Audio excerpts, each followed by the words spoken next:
Hello बच्चों, कैसे हो आप सब। सभी बच्चों को मेरा बहुत बहुत बहुत प्यार। आज आप सभी बच्चों की डिमांड पर मैं अपने क्लास 10th की गणित की पहली कक्षा शुरू करने जा रहा हूँ। आप सभी की बहुत दिनों से डिमांड थी कि सर हमारी हिंदी मीडियम की क्लास भी आप शुरू कीजिए। तो आज हम पहली कक्षा शुरू करेंगे और जो अपने गणित का जो फर्स्ट प्रश्नावली एक है वो है आपकी वास्तविक संख्याएं। लेकिन इस प्रश्नावली को पढ़ने से पहले आप जो हमारा चैनल है super nova fun and learn, इस चैनल को सभी बच्चे सब्सक्राइब करेंगे और बेल आइकन प्रेस करेंगे ताकि हमारे जो भी नोटिफिकेशन होंगे और जो मैं भी क्लास जो भी आपको इस पर अपलोड करूँगा वो क्लास आपको सही समय पर आपको मिल जाए और आप उसको इस चैनल पर देखिए। और आपके मैं वादा करता हूं कि आपके गणित में बहुत अच्छे मार्क्स आएंगे। आप जो भी आपकी समस्या है आप मुझे कमेंट्स में लिख देंगे, मैं आपकी समस्याओं को दूर करने की पूरी पूरी कोशिश करूंगा। धन्यवाद। देखिए अपना पहला चैप्टर वास्तविक संख्याएं। जो वास्तविक संख्याएं हैं वो वास्तविक संख्याएं आप जो पूर्व की कक्षाएं में है उनमें भी आप इसका अध्ययन कर चुके हैं। वास्तविक संख्याएं अपनी परिमेय और अपरिमेय दोनों संख्याओं का जो मिश्रण होती है, यानी परिमेय और अपरिमेय संख्याओं को मिलाकर जो संख्याएं बनती है वो आपकी वास्तविक संख्याएं होती है। वास्तविक संख्याओं में आपकी सभी परिमेय संख्या होती है और अपरिमेय संख्या भी होती है। ऐसी संख्याएं जिनको हम P बटा Q के रूप में लिख सकते हैं, जहाँ पर Q इक्वल नोट जीरो, यानी कि नीचे वाली जो संख्या है वो हमारी जीरो नहीं होनी चाहिए। तो वो सभी आपकी होगी परिमेय संख्याएं। और अपरिमेय संख्याएं जिनको हम P बटा Q के रूप में नहीं लिख सकते वो आपकी सभी अपरिमेय संख्याएं होती है। थोड़ा सा हम इसको समझ लेते हैं परिमेय संख्याओं को। जैसे मान लीजिए आपकी जो परिमेय संख्याएं होगी वो 3/4, यहाँ पर जो 3 है वो इसको अपन P/2 के रूप में लिख सकते हैं। तो ये आपकी होगी परिमेय संख्याएं। मान लीजिए ओनली यहाँ पर 3 होती तो 3 को भी हम /1 लिख सकते हैं, तो ये भी आपकी P/Q के रूप में हो जाएगी। तो ये भी आपकी है परिमेय संख्याएं। मैंने बताया था कि जो जिसको हम P बटा Q के रूप में लिख सकते हैं वो सभी आपकी क्या होती है, परिमेय संख्याएं होती है। यहाँ पर अगर आपकी यहाँ पर 3/0 आ जाएगा तो ये आपकी परिमेय संख्याएं नहीं होगी, क्योंकि आपको डेफिनेशन में मालूम है कि ऐसी संख्याएं जिनको हम P बटा Q के रूप में लिखेंगे और जो नीचे वाली Q है Q इक्वल नोट जीरो आपका नहीं होना चाहिए। तो यहाँ पर ये सभी आपकी परिमेय संख्याएं हैं। जैसे 2.5 है, ये भी आपकी परिमेय संख्या होगी। और भी बहुत सारी संख्याओं के हम एग्जाम्पल यहाँ पर दे सकते हैं। लेकिन अपरिमेय संख्याएं जिनको हम P बटा Q के रूप में नहीं ले सकते, जैसे √2 है, आपका √3 है, √5 है, √7 है, आपका पाई है। पाई भी आपकी है कि अपरिमेय संख्या होती है। कभी कभी एग्जाम में पूछा जाता है कि पाई आपकी परिमेय संख्या है अपरिमेय संख्या है। पाई आपकी अपरिमेय संख्या है। पाई का मान वैसे आप कई जगह देखते होंगे कि पाई की जगह हम 22/7 यानी 22/7 लिखते हैं। तो 22/7 तो वास्तव में क्या होती है, परिमेय संख्या है। लेकिन पाई का मान एक्चुअली में 22/7 नहीं होता है। आप जब 22 में 7 का भाग देकर देखना तो इसमें आपका पूरा पूरा भाग नहीं जाएगा, ये आपकी 3.14 ऐसे चलती जाएगी। तो यह आपकी जो पाई है वो आपकी अपरिमेय संख्या होती है। तो अपरिमेय संख्या यहाँ पर जैसे मान ली कोई संख्या में किसी में आ गया आपके 0 आ गया Q इक्वल, तो वो आपकी हो जाएगी अपरिमेय, क्योंकि हम इनको P बटा Q के रूप में नहीं लिख सकते। तो वो आपकी 0 हो जाएगी। मान लीजिए आप कोई 3 में अगर 0 का डिवाइड करेंगे भाग देंगे तो यहाँ पर क्या आएगा, जब हम 3 में 0 का डिवाइड करेंगे भाग देंगे तो आपका आएगा इनफाइनाइट, अनंत होगा। तो अनंत आपकी क्या ऐसी संख्याएं क्या कहलाती है, सब आपकी अपरिमेय संख्याएं कहलाती है। ये सब √2, √3, √5, √7 है। पाई पाई है आपकी, और 0.01 है, 001 है, 0001 है। यानी यहाँ पर आपकी इन संख्याओं की आवृत्ति नहीं हो रही है। अगर मान लीजिए किसी संख्या की आवृत्ति हो रही है जैसे 3.25, 25, 25, तो ये आपकी यहाँ पर क्या कहलाती है, ये ऐसी संख्याएं आपकी, थोड़ा सा बता दूं मैं, आपकी होती है शांत संख्याएं, शांत, टर्मिनेटिंग। लेकिन जैसे मान लीजिए अगर यहाँ पर 3.025 0025 002 0025, तो ये सब आपकी क्या यहाँ पर ये होती है अशांत अनावशानी संख्याएं कहलाती है ये। तो आइए हम इनके बारे में थोड़ा सा और देख लेते हैं। जैसे मैंने यहाँ पर आपको लिखा है कि जो अंकगणित की आधारभूत प्रमेय है वह प्रत्येक भाज्य संख्या को अभाज्य संख्याओं के एक गुणनफल के रूप में व्यक्त किया जा सकता है। ये हमारी अंकगणित की आधारभूत प्रमेय है कि कोई भी भाज्य संख्या, जैसे मान लीजिए कोई भी आप अपनी भाज्य संख्या लीजिए। यहाँ पर मैं आपको एग्जाम्पल के तौर पर एक भाज्य संख्या ले लेता हूँ। जैसे मान लीजिए भाज्य संख्या आपकी है, यहाँ पर ले लीजिए आप 30 ले लीजिए। अब आप जो 30 है, 30 क्या आपकी भाज्य संख्या है। भाज्य संख्या क्या होती है, जिसमें एक और सम के अलावा किसी अन्य संख्या का भाग भी जाता है, वो हमारी होती है भाज्य संख्या। और अभाज्य संख्या, अभाज्य संख्या जिसे हम कहते हैं प्राइम नंबर, तो अभाज्य संख्या होती है जिसमें एक और सम के अलावा किसी का भी भाग नहीं जाता है, वो हमारी होती है अभाज्य संख्याएं। तो ऐसी भाज्य संख्याएं जिनको हम अभाज्य संख्याओं के गुणनफल के रूप में व्यक्त कर सकते हैं। जैसे 30 है आपका 30, इस 30 के जब हम अभाज्य गुणनखंड करेंगे तो यहाँ पर हम 2 का भाग देंगे तो ये जाएगा आपका 15 बार, फिर 15 3 से भाज्य होगा तो ये 5 बार, और 5 का भाग 5 में देंगे तो 1 बार।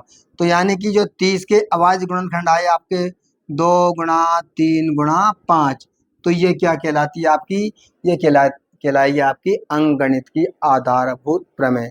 इसी अंकगणित की आधारभूत प्रमेय पर एक प्रमेय है कि कोई भी आपकी अभाज्य संख्या है, क्या है अभाज्य संख्या। जैसे मान लीजिए p यहाँ पर कोई आपकी एक अभाज्य संख्या है। अगर p यहाँ पर अभाज्य संख्या q स्क्वायर से क्या करती है, q स्क्वायर को विभाजित करती है p, तो ये जो p है वो q को भी विभाजित करेगी, q को भी क्या करेगी, विभाजित करेगी। अभाज्य संख्या p और q स्क्वायर को विभाजित करती है, तो ये p है वो q को भी विभाजित करेगी। जैसे मान लीजिए 2 है आपकी अभाज्य संख्या, क्योंकि 2 में 2 और 1 के अलावा किसी का भी भाग नहीं जाता, तो 2 आपकी क्या अभाज्य संख्या। अब 2 मान लीजिए p स्क्वायर को या q स्क्वायर को क्या करती है, विभाजित करती है, तो निश्चित है कि 2 है ना p को भी क्या करेगी, विभाजित करेगी। ये आगे हमारे काम आएगा जब हम √2 एक अपरिमेय संख्या, इसको हम सिद्ध करेंगे। आपसे प्रश्न पूछा जाएगा कि सिद्ध कीजिए कि √2 एक अपरिमेय संख्या है, √3 एक अपरिमेय संख्या है। तो इस अपरिमेय संख्या को सिद्ध करने के लिए हम इस प्रकार की जो हमारी थ्योरम है ये हमारे बाद में काम आएगी, तो हम इसको और भी डिटेल से बाद में समझ लेंगे जब हम इसके प्रश्नों को हल करेंगे। तो देखिए यहाँ पर सबसे पहला था आपकी प्रत्येक भाज्य संख्या को अभाज्य संख्या के गुणनफल के रूप में व्यक्त किया जा सकता है। अब देखिए यहाँ पर HCF और LCM में संबंध, अगर आपको मान लीजिए कोई भी 2 संख्याएं दे दी जाए, मान लीजिए एक 30 है और एक आपका क्या है 60 है, इनमें हमको 2 संख्याओं से आपको HCF और LCM यानी कि लैसे और मैसे यहाँ पर आपको ज्ञात करना है। तो सबसे पहले क्या करेंगे, आप इस 30 का अभाज्य गुणनखंड करेंगे और 60 का भी क्या करेंगे, आप अभाज्य गुणनखंड करेंगे। जैसे मान लीजिए आप 30 का अभाज्य गुणनखंड करते हैं तो 30 में यहाँ पर 2 का भाग जाता है, ये जाएगा आपका 15 बार। हम यहाँ पर 3 का भाग देंगे 15 में, तो वो जाएगा आपका 5 बार, और 5 में 5 का भाग 1 बार। यानी कि जो 30 के आपने अभाज्य गुणनखंड किए वो आपका है 2 गुणा 3 गुणा 5। इसी प्रकार से आप 60 के भी क्या कर लेंगे, अभाज्य गुणनखंड यहाँ पर कर लेंगे। जब 60 के आप अभाज्य गुणनखंड करेंगे तो 2 का भाग जाएगा इसमें 30 बार, फिर 2 का भाग इसमें 15 बार जाएगा, फिर 3 का भाग 5 बार जाएगा, और 5 का भाग 5 में 1 बार जाएगा। यानी जो 60 के अभाज्य गुणनखंड हमारे आए वो हैं 2 गुणा 2 गुणा 3 गुणा 5। अब हमको इनसे क्या निकालना, आपको में से और ले से निकालना है। तो जब आप में से याद करेंगे, यहाँ पर आपकी 2 संख्याएं हो सकती है, 3 संख्याएं भी हो सकती है, आपको वो कितनी भी संख्या दे सकता है, तो आपसे पूछेगा वो में से। में से का मतलब होता है कि जो हमने इनके सबसे पहले क्या किए, अभाज्य संख्याओं के रूप में, गुणनफल के रूप में इनको लिख दिया, वो हमने याद कर लिया। अब इनमें देखेंगे हम कि कॉमन 2 संख्याएं, तो 2 में कॉमन देख लेंगे, यहाँ पर 3 संख्याएं होगी तो हम तीनों संख्याओं में देखेंगे कौन कौन सी संख्याएं कॉमन आ रही है। तो देखिए यहाँ पर 360 के आपने क्या कर लिए, अभाज्य गुणनफल का आपने कर लिए। अब इसके बाद में कॉमन देखो 2 इन दोनों में है, इसके अलावा 3 दोनों में है और 5 भी दोनों में है। तो यानी इन दोनों संख्याओं में आपका 2, 3 और 5 क्या आ रहा है, आपका कॉमन आ रहा है। तो जो संख्याएं कॉमन आएगी वो आपकी हो जाएगी में से। तो आप 2 गुणा 3 गुणा 5 कर लेंगे, तो आपका यहाँ पर जब इनको गुणा करेंगे 2 3 6 और 6 पंजो आपका 30, 30 क्या हो जाएगा आपका यहाँ पर में से हो जाएगा। और आपको मान लीजिए यहाँ पर ले से याद करना है, तो ले से में क्या करते हैं कि इन 2 संख्याओं में कि 2 सबसे अधिक कितनी बार आ रहा है। यहाँ देखिए आप 30 में 2 यहाँ पर केवल 1 बार आ रहा है, और ये 60 में अपना जो 2 है वो 2 गुणा 2 यानी 2 बार आ रहा है। तो हम जो अधिक बार आएगा उसको लिख लेंगे यहाँ, तो यहाँ हम 2 गुणा 2 लिखेंगे। फिर देखिए आप 3, इसमें 1 बार है, इसमें भी 1 बार है, तो यहाँ पर 3 आपका 1 बार लिख लेंगे। 5 इसमें 1 बार है और इसमें भी 1 बार है, तो यहाँ भी 5 लिख लेंगे। यानी कि जो अधिकतम बार होंगे ना दोनों संख्याओं में से या तीनों संख्याओं में, जो अधिक बार आएगी, चाहे वो किसी संख्या में हो या नहीं हो, जरूरी नहीं है सारी संख्या में हो, किसी अगर एक संख्या में भी होगी तो हमको लेसे में उसको भी मल्टीप्लाई करना पड़ेगा जो अधिकतम बार होगा। तो यहाँ पर 2 में देखिए आप 2 अधिकतम बार है, 3 में दोनों 1 बार, इसलिए हमने 1 बार लिख दिया। 5 भी दोनों में 1 बार अधिकतम है, तो 1 बार लिख दिया। जब हम यहाँ इनको गुणा करेंगे तो 2 गुणा 2 करेंगे 4, 4 गुणा 3 करेंगे तो 12, और 12 गुणा 5 करेंगे तो 60। तो हमारा जो आपका लेसे आएगा वो हमारा होगा यहाँ 60। अब देखिए इनमें संबंध क्या होता है कि जो पहली संख्या हमारी कितनी थी 30, और दूसरी संख्या क्या थी 60। पहली संख्या को हम यहाँ ए मान लेते हैं, दूसरी को बी मान लेते हैं, तो यानी कि ए गुणा बी बराबर होता है में से गुणा ले से। ए गुणा बी, ए हमारी यहाँ पर पहली संख्या है, बी हमारे पर यहाँ पर दूसरी संख्या है, और इसके इक्वल में बराबर में होता है में से गुणा ले से। तो ए की जगह आप यहाँ पर पहली संख्या क्या है 30 और बी क्या है आपका 60, तो यहाँ गुणा कर देंगे 60 से, बराबर में से। में से हमने अभी मालूम किया था, में से हमारा 30 है, तो 30 गुणा ले से यहाँ पर 60 है। अब इनको हम क्या करेंगे, गुणा करेंगे। गुणा करने पर अगर दोनों संख्याओं का गुणनफल और में से गुणा ले से का जो गुणनफल है वो हमारे बराबर आ जाता है, तो आप इनमें देखो संबंध क्या होता है कि पहली संख्या गुणा दूसरी संख्या बराबर में से गुणा ले से होता है। तो आप यहाँ पर इन दोनों को गुणा करेंगे तो आपके 2 जीरो से 2 जीरो, और 6 को गुणा 3 से करेंगे तो आपके आएंगे 1800, और यहाँ पर 2 जीरो और 6 3 1800। तो हम देखते हैं कि यहाँ पर पहली संख्या और दूसरी संख्या का जो गुणनफल है वो में से और ले से का गुणनफल हमारे यहाँ समान आता है। तो इनमें ये संबंध होता है कि दो संख्याओं का जो गुणनफल होता है वो में से गुणा ले से के बराबर होता है। तो यहाँ पर अगर मान लीजिए आपको किसी क्वेश्चन में आपको में से और ले से दे दिया जाए, और आपको दूसरी एक संख्या दे दी जाए, कोई सी भी आपको पहली संख्या याद करनी है, तो क्या हो जाएगा यहाँ से में से गुणा ले से बटा, यहाँ पर पहली संख्या याद करनी है तो हम यहाँ पर क्या करेंगे दूसरी संख्या का भाग दे देंगे, और अगर आपको दूसरी संख्या याद करनी है तो आप उसमें पहली संख्या का भाग दे देंगे में से गुणा ले से में। इसी प्रकार से कई बार क्या करता है वो आपको दोनों संख्याएं आपको मालूम होती है और आपको में से भी मालूम होता है, आपको ले से याद करना है तो आप क्या करेंगे ले से बराबर पहली संख्या गुणा दूसरी संख्या बटा में से कर देंगे। और अगर आपको ले से याद करना है तो आप पहली संख्या गुणा दूसरी संख्या बटा में से का भाग आप दे देंगे, और अगर में से याद करना है तो पहली संख्या और दूसरी संख्या को गुणा करके आप उसमें ले से का भाग आप दे देंगे। तो यहाँ पर आप इस प्रकार के जो क्वेश्चन है वो आपको इसी जो प्रश्नावली 1 है वास्तविक संख्याएं में, इसमें आपको दिए जाएंगे। तो हम सारे प्रश्नों को हल करेंगे और जो सारे एग्जाम्पल है उसको भी हम एक एक करके सभी को सोल्व करेंगे। लेकिन यहाँ पर एक प्रकार की जो प्रश्न है उसको भी मैं थोड़ा सा आपको यहाँ पर अभी बता देता हूँ कि जैसे मान लीजिए आपको यहाँ पर सिद्ध करना है कि अंडर रूट 2 एक अपरिमेय संख्या है।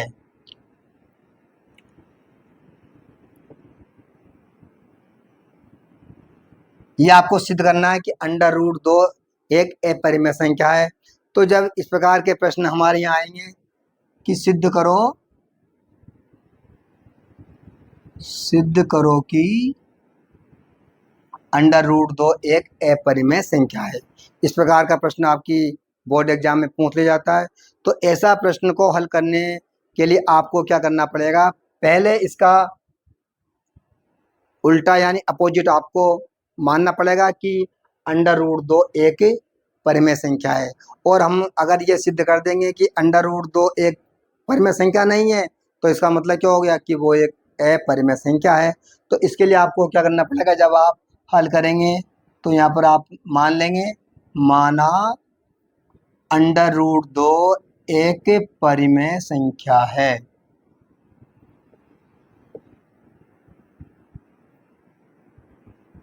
आप क्या मान लेंगे, माना कि अंडर रूट 2 एक परिमेय संख्या है। अब आप जानते हैं कि परिमेय संख्या क्या होती है, मैं आपको बता चुका हूँ कि ऐसी संख्याएं जिनको हम p बटा q के रूप में लिख सकते हैं और जो नीचे वाली संख्या है q, उसकी जगह आपका 0 नहीं होना चाहिए, q इक्वल टू नॉट 0। तो यहाँ पर आप क्या करेंगे, जो आपने माना कि अंडर रूट 2 एक परिमेय संख्या है, तो यहाँ पर आप क्या करेंगे, अंडर रूट 2 के इक्वल आप p बटा q मान लीजिए, a बटा b मान लीजिए, जो भी आपकी इच्छा वो आप यहाँ पर मान सकते हैं, s बटा t भी मान सकते हैं। अब यहाँ पर a और b क्या है, ये पूर्णांक संख्या तो है लेकिन दोनों कैसी है, सहअभाज्य है। क्या है a और b, आप लिख देंगे यहाँ a और b सहअभाज्य संख्याएं हैं और यहाँ पर v इक्वल आपका 0 नहीं होना चाहिए, नीचे वाली संख्या आपकी 0 नहीं होना चाहिए, यह आप लिख देंगे। सहभाज्य, सहभाज्य से मतलब आप जानते हैं कि सहभाज्य वो संख्याएं होती है जिनमें एक के अलावा किसी और का भाग नहीं जाता, या एक या सम के अलावा और किसी का भाग जाता नहीं है, तो वो सब सारी क्या होती है, आपकी सहभाज्य संख्याएं होती है। तो यहाँ पर देखिए, अब हमने अंडर रूट 2 इक्वल क्या मान लिया आपने, a अपॉन b मान लिया। जब हम इसको सोल्व करेंगे तो आप अंडर रूट 2 है, इसके नीचे आप अपॉन 1 भी कर सकते हैं, बटा 1, हम किसी संख्या के नीचे संख्या नहीं तो उसके नीचे आप बटा 1 लिख सकते हो, और नहीं भी लिखो तो आपको कोई दिक्कत नहीं है। अगर आप यहाँ पर बटा 1 कर देते हो, अब क्या करेंगे हम, a को इस 1 से क्या करेंगे, चिन्ह यहाँ पर है आपका इक्वल का, बराबर का चिन्ह है, तो a को जब 1 से हम गुणा करेंगे तो आपका आएगा यहाँ पर a, और इक्वल b को किससे गुणा करेंगे, अंडर रूट 2 से, तो क्या आएगा यहाँ पर b अंडर रूट 2 आ जाएगा आपका यहाँ पर। अब यहाँ पर हम क्या करेंगे, जो a बराबर b अंडर रूट 2 आया, यहाँ पर हम दोनों पक्षों का क्या कर देंगे, वर्ग कर देंगे। आप लिख देंगे दोनों पक्षों का वर्ग करने पर, दोनों पक्षों का वर्ग करने पर, जब हम दोनों पक्षों का वर्ग करेंगे यानी कि a स्क्वायर का भी वर्ग करेंगे और जो आपके पास b अंडर रूट 2 है इसका भी हम क्या करेंगे, यहाँ पर वर्ग करेंगे। तो देखिए, जब हम a स्क्वायर यानी a का वर्ग करेंगे तो वो आपको हो जाएगा a स्क्वायर बराबर, यहाँ पर b अंडर रूट 2 का भी होल स्क्वायर करेंगे। इसका मतलब क्या होता है कि ये संख्या अपने आप से डबल बार मल्टीप्लाई है, गुणा है। यानी कि आप देखो, अलग से बताता हूँ मैं, b अंडर रूट 2 को आप b अंडर रूट 2 से गुणा करेंगे तो क्या आएगा, देखिए जब हम b को b से गुणा करेंगे तो क्या आ जाएगा, b स्क्वायर आ जाएगा, क्या आ जाएगा, b स्क्वायर। और अंडर रूट 2 को आप अंडर रूट 2 से गुणा करेंगे तो क्या आएगा आपका, अंडर रूट 4 आएगा, यहाँ पर आएगा आपका अंडर रूट 4। अंडर रूट 2 को अंडर रूट 2 से गुणा किया आपने, अंडर रूट 4 आया। b को आपने b से गुणा किया तो क्या है आपका, b स्क्वायर है। लेकिन अंडर रूट 4 जो है इसका वर्गमूल आप लेंगे तो अंडर रूट 4 का वर्गमूल कितना होता है, 2 होता है। तो आप इस अंडर रूट 4 की जगह आप 2 लिख सकते हैं, तो आपका यह आ जाएगा 2b स्क्वायर। यानी जब आप इसका वर्ग करेंगे तो सीधी सी बात है कि अंडर रूट 2 का वर्ग कीजिए और बी का वर्ग कीजिए। अंडर रूट 2 का वर्ग करेंगे तो 2 आता। आप इसको एक यहाँ पर इस तरह से भी समझ सकते हैं कि मान लीजिए यहाँ पर कोई अकेली संख्या है, एक ही संख्या है और आपको वर्ग करना, तो ये वर्ग से क्या होता है, इसका जो जो स्क्वायर है वो यहाँ से कैंसिल हो जाता है, यानी इस स्क्वायर से इस 2 का जो आपका अंडर रूट है वो हट जाएगा। तो यहाँ पर तो आपके 2 रह जाएंगे और जब बी का स्क्वायर करेंगे तो क्या आ जाएगा, आपका बी स्क्वायर आ जाएगा। यानी यहाँ गुणा करने पर आपका आएगा 2b स्क्वायर। यानी इसका मतलब हो गया कि जो आपका ए स्क्वायर है ना, वो 2 से क्या विभाजित है।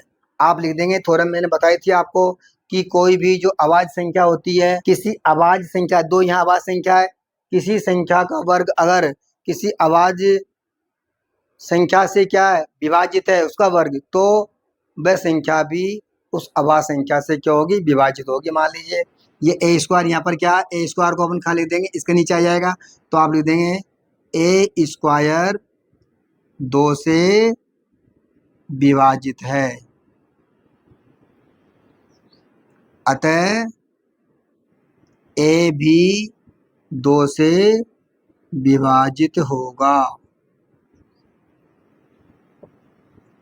ए भी क्या होगा, यहाँ 2 से विभाजित होगा। ए स्क्वायर अगर 2 से विभाजित है तो निश्चित है कि ए भी क्या होगा, 2 से विभाजित होगा। अब इस प्रकार के क्वेश्चन में हम क्या करते हैं, यहाँ पर जो हमारे ए स्क्वायर इक्वल 2b स्क्वायर आया था ना, तो यहाँ पर हम क्या तीसरी संख्या और मान लेंगे, आप सी मान लीजिए, कुछ मान लीजिए, वो संख्या हम कैसे मानेंगे, ए इक्वल 2c मान लेंगे। सी क्या है, यहाँ पर एक पूर्णांक संख्या है। पूर्णांक संख्या जानते हो आप, पूर्णांक संख्या बच्चों वो होती है जो अपनी नंबर लाइन होती है, उसमें आपकी जो मिडिल टर्म यानी बीच में संख्या 0 होती है, जब हम अपने राइट हैंड की ओर बढ़ते हैं तो उसमें आपकी संख्याएं 0 1 2 3 4 तक बढ़ती जाती है और वो इनफाइनाइट अनंत तक चलती है। और हम जब हमारे लेफ्ट हैंड की ओर बढ़ेंगे तो -1 -2 -3 और वो संख्याएं आपकी कैसी होती है, ऋणात्मक। तो जो ऋणात्मक संख्याएं होती है वो 0 से छोटी होती है और जो धनात्मक संख्याएं होती है वो आपकी 0 से बड़ी होती है। तो यहाँ पर जो हम क्या मान लेंगे, यहाँ ए इक्वल अब मान लेंगे 2c। आप मान लेंगे, माना ए इक्वल 2c और c क्या है, यहाँ पर c एक पूर्णांक, c आपका क्या एक पूर्णांक है। तो जब हमने यहाँ पर ए इक्वल क्या मान लिया, 2c मान लिया, तो यहाँ पर जो हमारी ये इक्वेशन नंबर 1 है, समीकरण नंबर 1 है ना, इसमें हम इस ए की जगह क्या रख देंगे, यहाँ पर 2c लिख देंगे ए की जगह। केवल जहाँ पर ए आ रहा उसकी जगह आप क्या लिख देंगे, यहाँ पर 2c लिख देंगे बच्चों, 2c।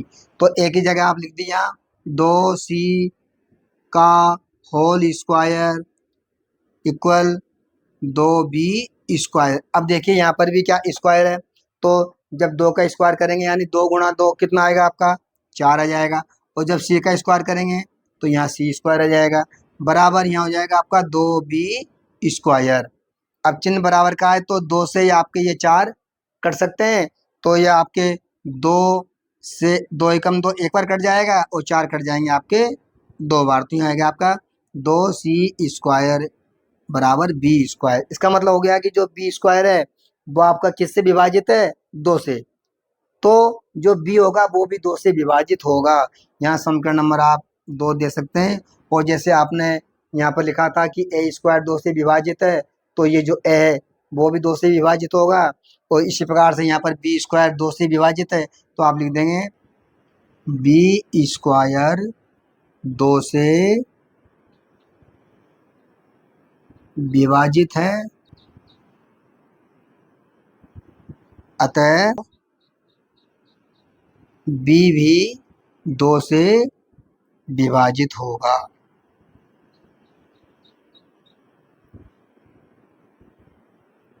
यानी कि आप देखिए, ये आपकी यहाँ पर समीकरण नंबर जो बनती है, आप इसको यहाँ पर 1 दे दो, चाहे यहाँ 1 दे दो, और इसको आप यहाँ पर 2 लिख देंगे, समीकरण नंबर 2 इसकी जगह। तो देखिए आप इसमें कि आप यहाँ पर ध्यान दीजिए कि जो ए है वो भी 2 से विभाजित है और बी भी क्या है, यहाँ ये बी ये भी 2 से विभाजित है, जबकि दोनों ए और बी 2 से विभाजित नहीं होना चाहिए, क्योंकि हमने यहाँ देखिए ऊपर ए और बी को आपने क्या माना था, यहाँ पर से अभाज्य संख्याएं, यानी ये एक के अलावा और किसी से भी इसके गुणनखंड नहीं है।